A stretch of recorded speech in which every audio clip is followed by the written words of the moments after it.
dispositius de centre de dia ambulatoris, quan estaven confinats tots, doncs nosaltres vam continuar fent un tractament de manera telemàtica per continuar fent aquest seguiment.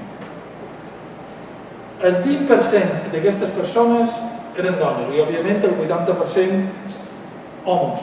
Això és un 0,5, la diferència de les dones és un 0,5, és un increment petit, però sí que ho veig una tendència, que a poc, cada vegada les dones estan incrementant el seu inici de tractament de proiectòmic. Malgrat la reducció d'aquests ingressos a tractament, el que sí s'ha incrementat ha estat la mitjana de persones que dia a dia estaven fent un programa de proiectòmic. És a dir, cada dia a proiectòmic, com a mitjana, cada dia hem atès a més de 577 persones, cada dia. Això s'ha augmentat de les 540 que més o menys costaven el 2019, 2020, 571 diàriament les tenim. Per què? Bé, s'ha estabilitzat, ha hagut un augment en l'adherència a tractament i això és degut perquè també van fer un esforç com a organització molt gran d'increment de personal, d'increment de dispositius, etc. En quant a l'edat d'aquest perfil de la persona usuari que ve, l'edat, com a mitjana, és de 38 anys. 38 anys que suposa un 0,7 anys, abans es deien 37 i pico, doncs 38 anys és la mitjana d'edat de les persones que acudeixen. Per una altra part, ja entrant en les drogues més consumides,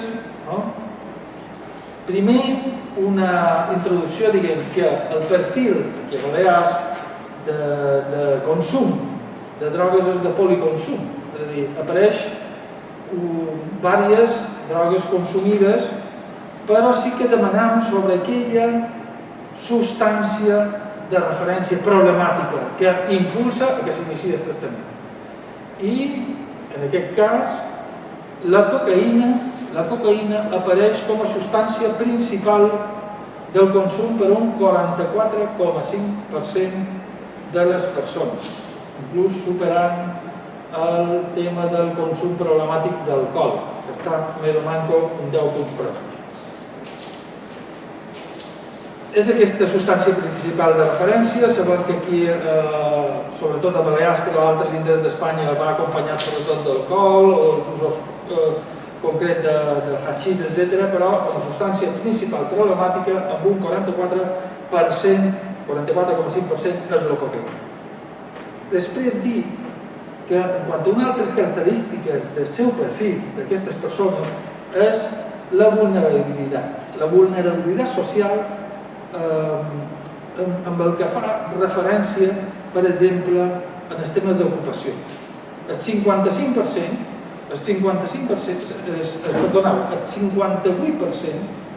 no disposava d'ocupació en el moment de l'ingrés.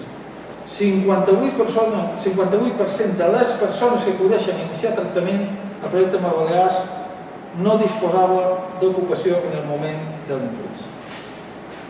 Després podem tenir més temps per ampliar informació sobre els perfils, si voleu, a la memòria, no sé si ho teniu, però només ja per acabar dues informacions. Evidentment, la illa de Mallorca, nosaltres tenim dispositius a Mallorca, Menorca i Eivissa, el 84% de les persones que acudeixen al tractament provenen de Mallorca, ho fan a Mallorca, i la resta de les illes d'Eivissa i Formentera.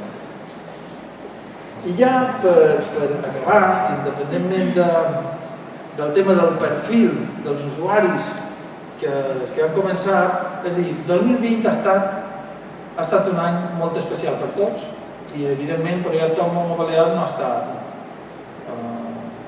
aliè en aquesta situació.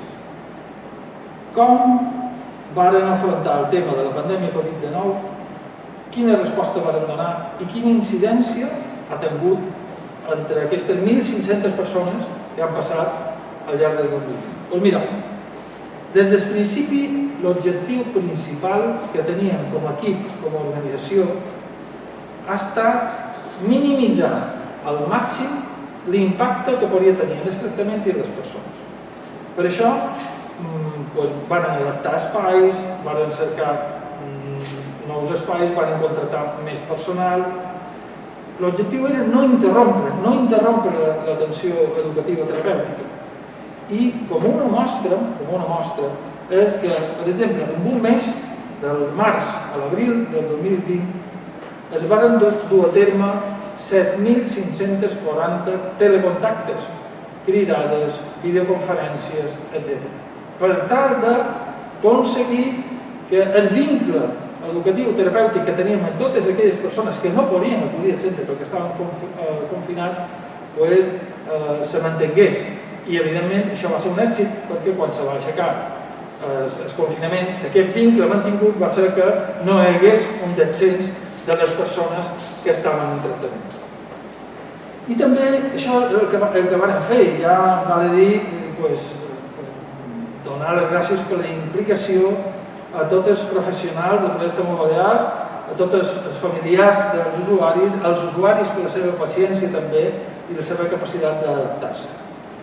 Dir el tema de la incidència, entre les persones, per exemple, els usuaris del programa residencial no van tenir cap contagi, cap positiu, només de 9 positius de Covid entre tot el personal i totes les persones ateses. I una persona que estava seguint un programa ambulatori va haver de requerir un ingrés d'un dia a un hospital, que després se li va donar d'alta. Això amb un col·lectiu tan gran com el manejat, dius, hem tingut sort. La sort està si la cerques. També és fer les coses, clar que hi ha hagut sort, també fer les coses molt normativament, marcar amb molta disciplina les pautes, etc. I per això vols dir que ara a l'aigua passada s'alivi a nivell personal que podem dir de xerrar d'aquesta incidència de la pandèmia, ara em fa estar més tranquil. En el principi no les tenien tanta assegurada que digués això. Després dir, ja per acabar i donar pas a Mercè, que avui s'han presentat dues coses. Per una part, l'informe de l'observatori a nivell nacional, i ara, d'aquí unes hores, se presentarà a la ONU, es presentarà, la ONU ens ha demanat a l'associació Proyectomo que compareguessin amb un acte de rellevància internacional per manifestar la nostra postura respecte al tema de les addiccions a nivell mundial. I això és un orgull, i això és producte de molt de treball de molta gent. Per començar, aquí a Balears van ser els primers impulsors del Congrés Mundial de Comunitats Terapèutiques del 2002 i després del 2016 van fer un institut organitzat de Balears. L'institut és, igual que un congrés és per totes les persones, obert, això és només d'especialistes. I van venir els majors especialistes del món en tema d'addiccions, en tema de comunitats terapèutiques, per debatre i traçar les línies de futur. A part del futur de les comunitats terapèutiques, avui el present és que les comunitats terapèutiques, els dispositius residencials, són més necessaris que mai per a aquelles persones en determinat perfil. I per entrar-vos i explicar-vos millor que jo aquest tema de les comunitats terapèutiques, dono la paraula a Mercè. Molt bé. Bon dia a tothom. A mi sí que m'agradaria transmetre aquesta importància i la necessitat de la residencialitat de les comunitats terapèutiques. El projecte Homo Balears, al llarg de tots aquests anys, ha crescut moltíssim, tenim molt de tipus de dispositius, però és vera que el nombre de persones ateses durant tots aquests anys a les comunitats terapèutiques s'ha mantingut estable, i això és una dada important i que s'ha de tenir en compte. Actualment existeix un perfil que per moltes de les seves característiques, tant siguin familiars com d'història de consum, de nivell de desestructura o inclús d'inexistència de xarxa, no encaixen dins un programa que no sigui comunitat terapèutica. Quan qualcú arriba a nosaltres, a les comunitats, s'hi troben teràpia integral. Això què vol dir? A més de teràpia grupal, que és la nostra essència, la de projecte, també individual. I dins aquesta teràpia integral, abordant les addiccions des d'una perspectiva biològica, psicològica i social, a més de moltíssimes àrees de la vida d'aquestes persones, com podrien ser la comportamental, els valors, la història de consum, de vida, com es relaciona amb els altres, l'econòmica, la laboral i un llarg etcètera. Heu de saber que anualment tenim entre 300 i 350 persones i que aquesta xifra s'ha mantingut estable des de 1990, exceptuant, evidentment, l'any passat, el 2020, que en vàrem atendre a l'any 268 persones a les comunitats terapèutiques, per mort del Covid, perquè vàrem tenir 3 mesos sense ingressos i per tota aquesta dificultat. També per contextualitzar una mica, m'agradaria explicar-vos que va ser l'any 1987 quan, fruit de la necessitat per la problemàtica d'addicció a l'heroïna, neix una comunitat terapèutica a la que li posam el nom de programa base. Hi ha un creixement de persones que anem atenent fins al 91 i, a més, en tot aquest creixement n'obrim un altre, que és Casa Oberta.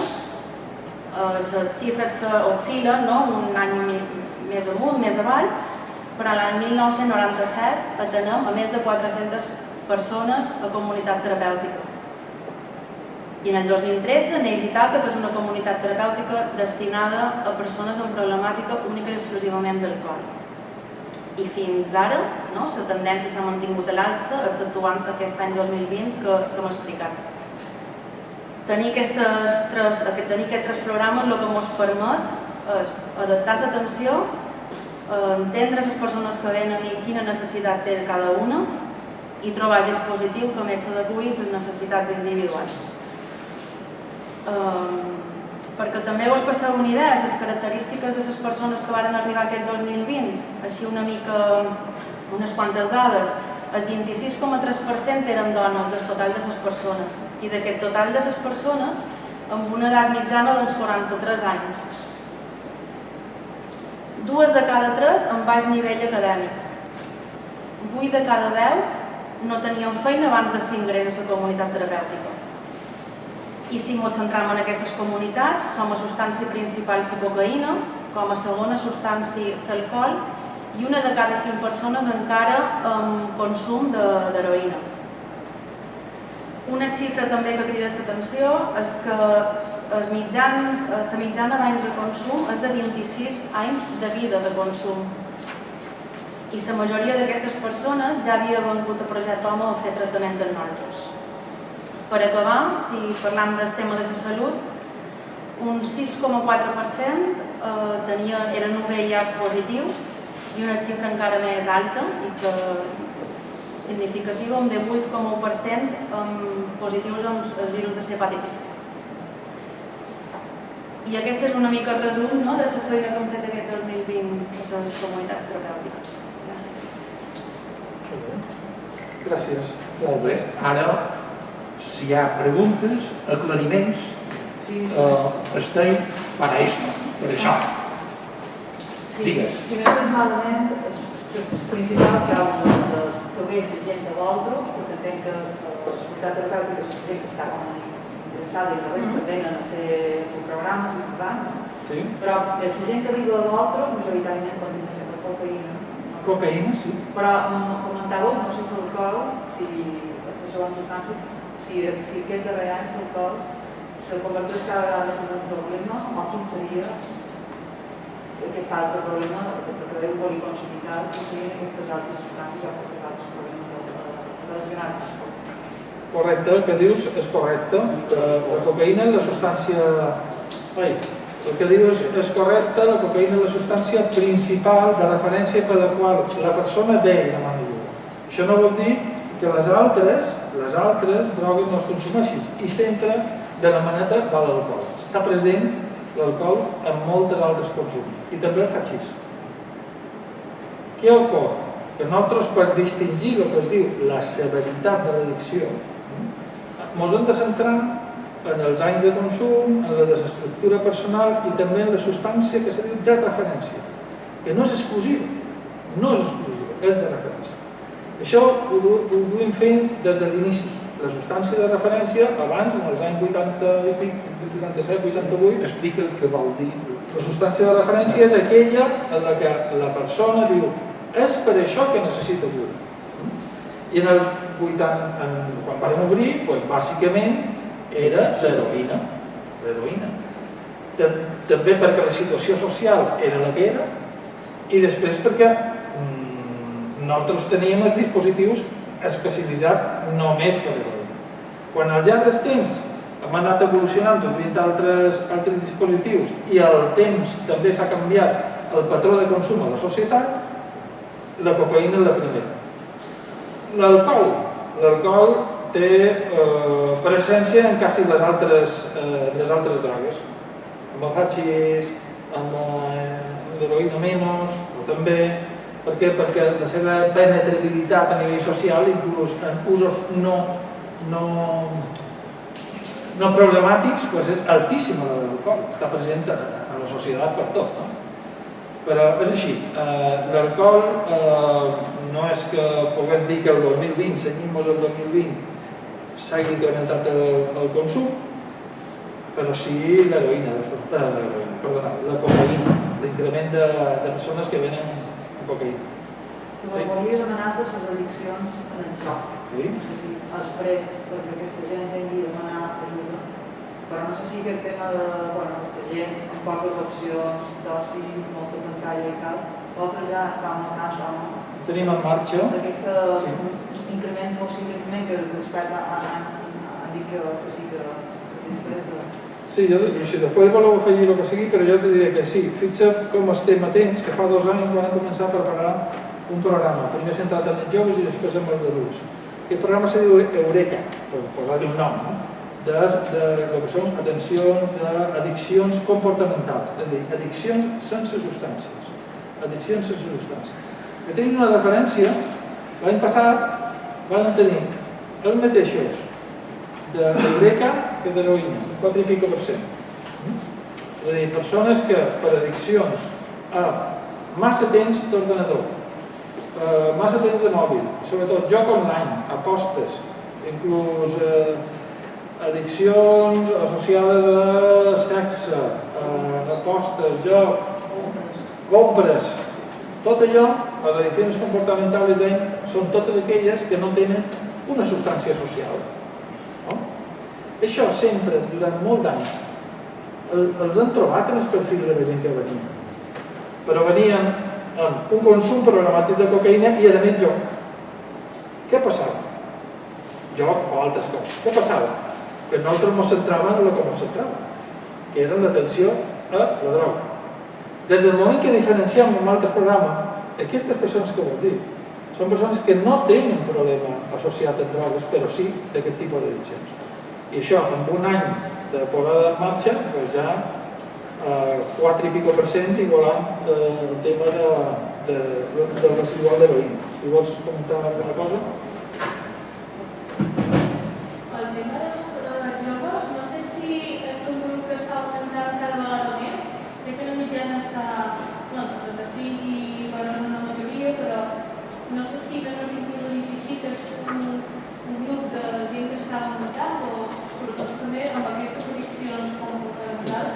No sé si també és un problema o realment és una xifra estable o han augmentat en aquestes. Els joves amb el consum, les tendències del consum en substància, diguéssim que estan en fase de meseta, no estan incrementant-se. S'estan incrementant amb allò que acabes de dir. El que passa és que nosaltres sempre tenim una latència, un temps de retard entre quan ve la gent a quan se manifesta el problema. Per què?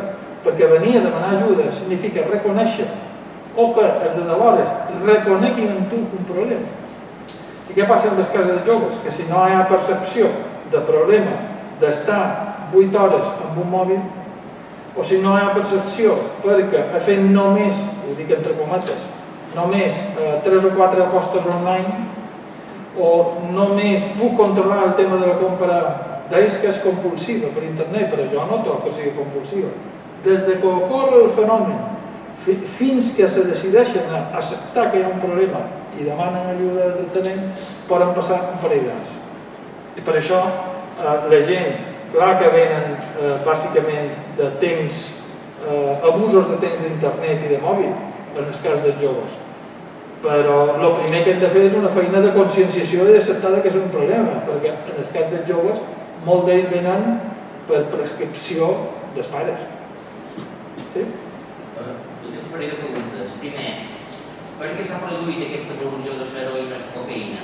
Perquè és que no hi ha tant d'accés a l'heroïna i en concret tots aquests heroïnòmens pràcticament tots han mort per el que sigui, per diferents circumstàncies, perquè els detectaves. Aquest canvi de droga.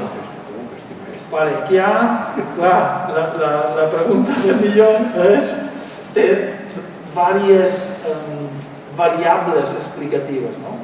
Una sociològica, que és una altra inclús de mercat de tràfic de drogues. Això és el que observem quan anem a l'ONU i quan estem en contacte amb aquests altres organismes a nivell internacional. La quantitat de la conveniència de narcotraficants de moure una substància a una altra fa que sigui més o menys accessible en el mercat ja de destí. Això és una.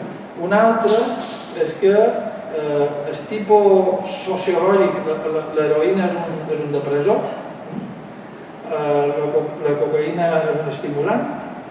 Per tant, el moment sociològic que estem ara és més cap a l'estimulació que cap a les drogues depressives. Això seria una altra explicació. I després, la percepció de risc que pot haver-hi d'una determinada substància, socialment, llevat de l'alcohol i el tabac, que no sé quan que farem consciència, llevat d'aquestes, també torna a tardar quasi una dècada. És a dir, la gent sap que l'heroïna mata i a més la via d'administració, d'injecció, associació, això sap. La gent que mos queda ara no és només la residual, però bàsicament és la residual d'anys anteriors, que continuen el consum. I després una gran amenaça, que és l'associació que es fa de la cocaïna amb els entorns de divertiment, de passar-ho bé o de rendir i ser un Superman en determinats àmbits de feines o de creativitat o tal. Això pot explicar, és que és complicat, pot explicar és perquè socialment, evidentment, hi ha més consum de cocaïna i per ende venen més, perquè és qüestió de temps que després venguin a demanar ajuda perquè és insostenible.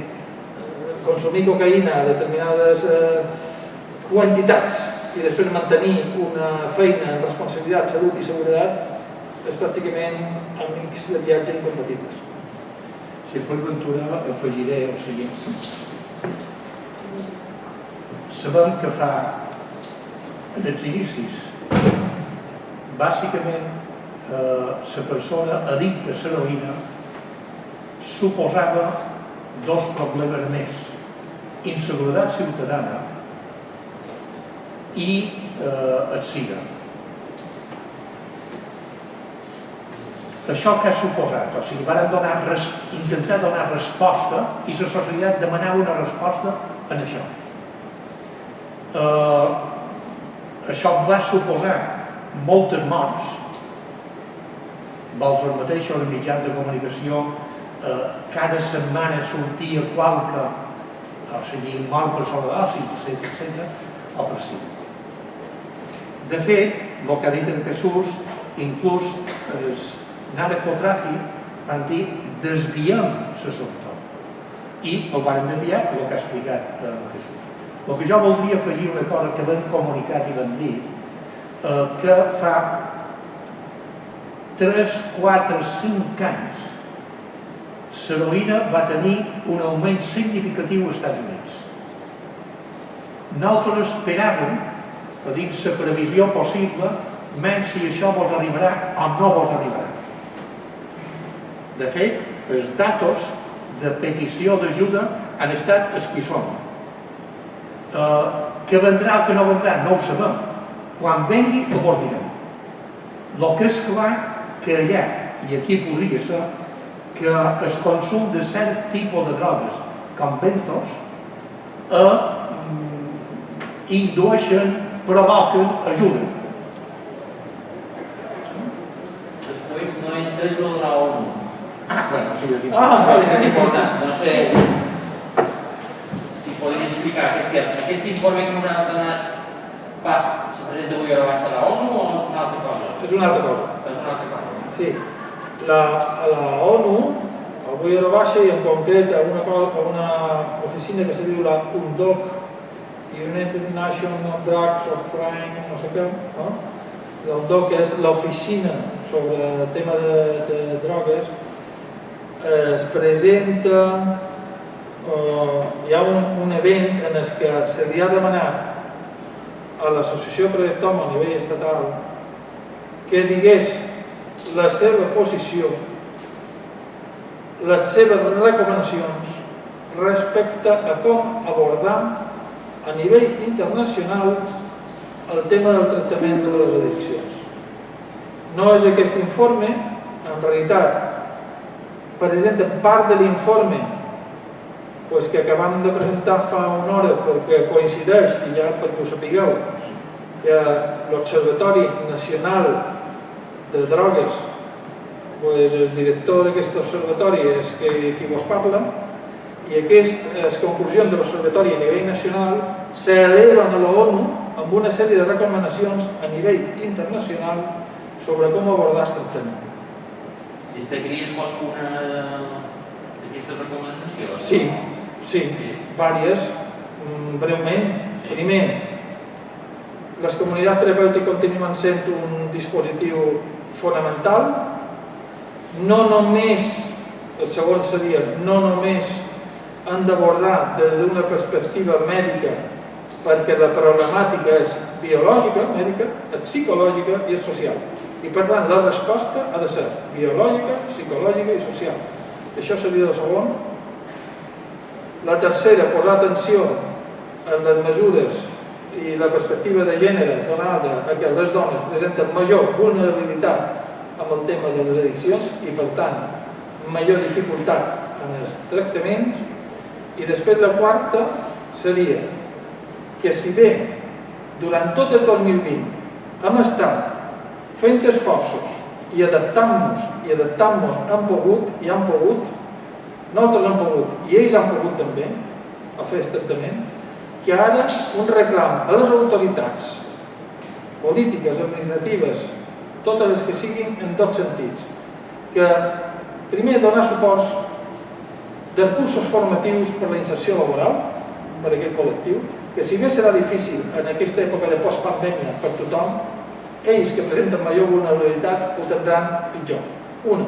I després un suport extraordinari i específic a les entitats del tercer sector, social, ONGs, com a projecte, perquè ho han passat pitjor durant la pandèmia, han vist que han baixat tots els ingressos privats, aportacions, etc. I escolta, volen que si nosaltres ens hem adaptat i hem pogut, doncs ara hi ha d'haver qualcú, les administracions, etc., que s'adaptin i puguin, i que tot aquest esforç no quedi en va.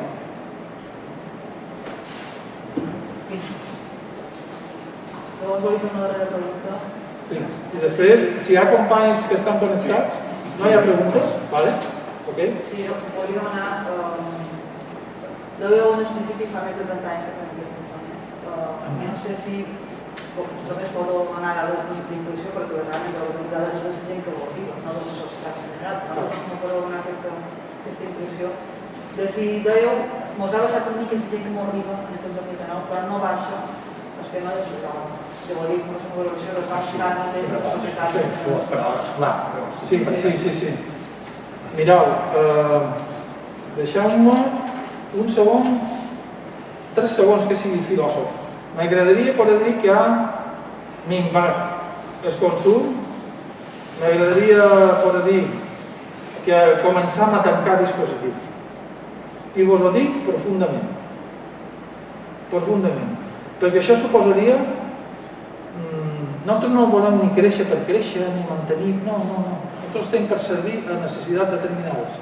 Si nosaltres muntam nous dispositius i hem d'obrir nous centres, nous puestos, és perquè hi ha demanda. I quan els obrim en 2 mesos hi ha 60 persones. Aquesta gràfica que us podria passar millor és precisament l'evolució del consum de tots aquests anys. Des del principi. Des del principi. Clar, des d'una mitjana, al principi, evidentment, van començar a 20 i pico, després l'any següent com a 90 i pico, tal. Per una referència. El 2018, cada dia, abril del 2018, cada dia venien 490 persones. 490 persones. A tocar les portes perquè teníem un problema d'edició. Votam un any. Abril 2019. Aquestes 490 han passat a 540. De mitjana diària, no de tots els que passen. Els que passen cada any són milers. Abril de 2020, malgrat la pandèmia, 565. Abril del 2021, 680.